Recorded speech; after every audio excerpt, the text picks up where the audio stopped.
How's it going? In this video, we're going to be exploring how the US government would react to superpowered individuals.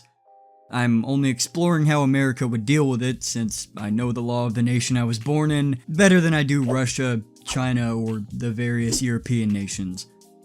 Now, before you say that The Boys has already explored this, consider the following.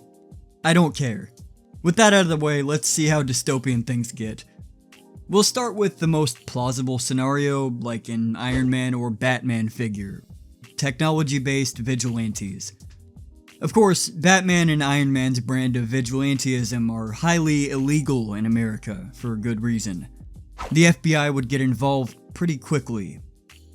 Now, someone like Batman would be discovered very soon as Bruce Wayne. See, unlike the comics, movies, and games, it would be super easy to spot Batman's pattern. He operates almost exclusively in Gotham and employs incredibly advanced technology. The first question would be, who's he being funded by? Conspiracy theorists would understandably assume that Batman is a CIA asset. Of course, they'd be wrong, but I think everyone would soon be able to realize that Bruce Wayne is Gotham's premier citizen, richer than some entire nations, same height, and has a substantial physical build. And his voice could easily be Batman's with some inflection. So much so that he is in fact Batman. A warrant would be issued to search Wayne Manor on suspicion of connections to the vigilante known as Batman. Though, if Bruce is able to cover his tracks well enough, they'd never be able to get the right evidence to officially connect the dots. Bruce might still be able to operate as Batman, however, through a technicality. There would be public support and hatred for him. Many would view Batman as an answer to rampant crime. Others would see him as a madman taking the law into his own hands. Both sides have good points. Gotham City is proud of an ordinary citizen standing up for what's right. Who appointed the Batman? We did. All of us who stood by and let scum take control of our city. Government-wise, if they really wanted to get to the bottom of Batman, put a sniper on a rooftop, stage a robbery. When Batman shows up, put a shot through his head and call it a day. I know Batman in the comics would be able to plan for this, but we're talking about real life. Things are a lot more disappointing here. Reality is often disappointing. Now, Iron Man is a very similar story to Batman. However, if we take into account that Iron Man had his deployments in the Middle East, this wouldn't be the FBI investigating what was going on. It would be the US military. It would quickly become a CIA-NSA matter. Now, since Iron Man would easily be identified as a weapon system, and a stupidly advanced one at that, they would first look into who has that kind of funding and ties to the military-industrial complex.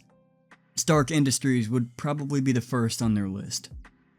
After some less-than-legal spying methods to gather proof, Stark would be found out pretty quickly. Now, this is where things get tricky. Would Tony be arrested and put in prison for his actions outside the US?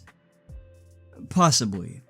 If anything, they'd probably try to get him to make these kind of suits en masse, similar to Iron Man 2.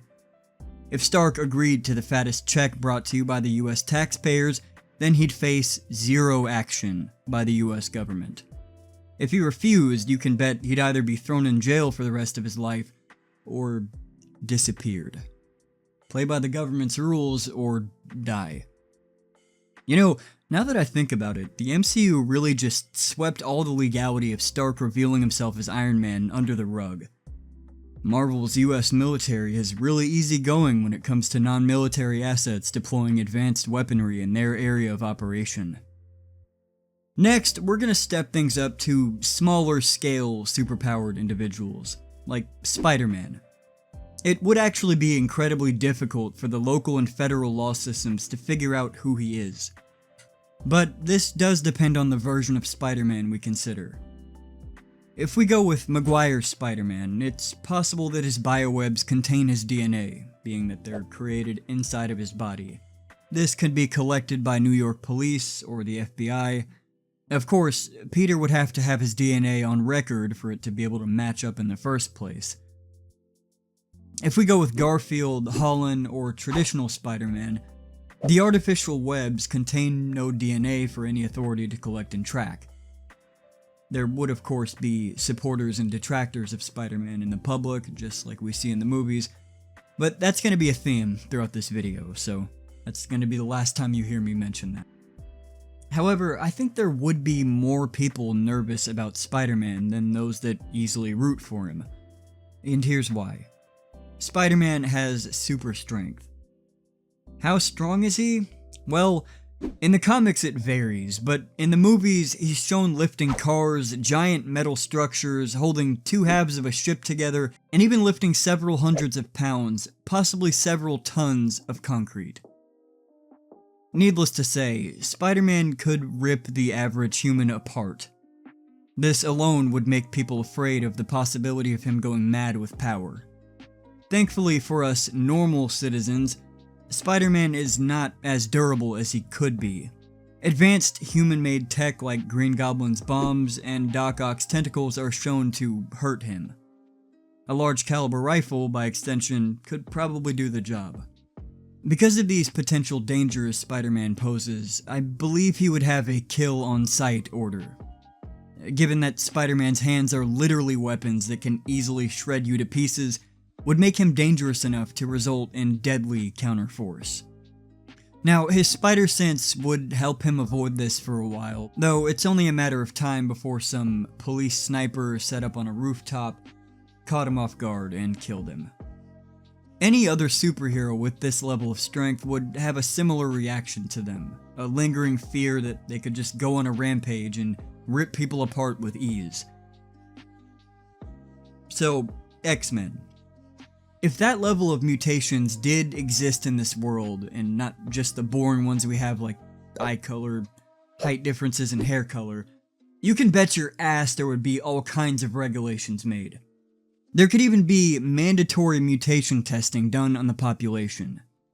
Given that you have mutants like Magneto, Professor X, Storm, Jean Grey, and other powers with massive public safety concerns, the government would most likely try to keep track of all that stuff, identifying who has what powers, what they're capable of, if they're high-level threats or have the potential to be, and euthanizing them if so. Of course, there would be massive amounts of medical studies performed on mutants, seeing what makes them tick, if they could be cured, so the third movie, or if the mutations could be synthesized and genetically modify non-mutants to have those powers. You know, like the plot of Logan. Like with Spider-Man, there would be this underlying fear in the non-mutant public, as well as the mutants with powers that are more utility-oriented than attacking or defending. What if Professor X decided to give everyone a debilitating seizure, like in X2?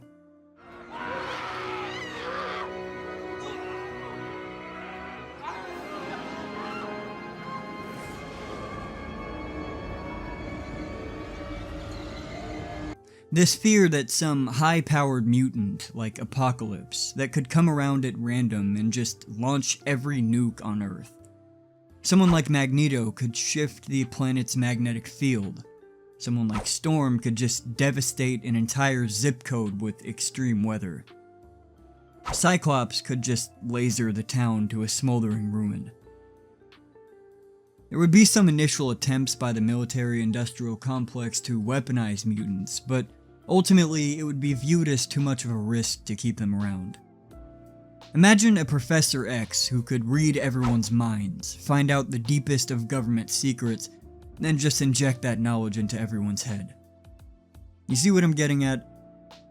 Yeah, the world of X-Men would always become Days of Futures Past, but every mutant would just be killed on sight. An anti-mutant cure would be made mandatory, most likely.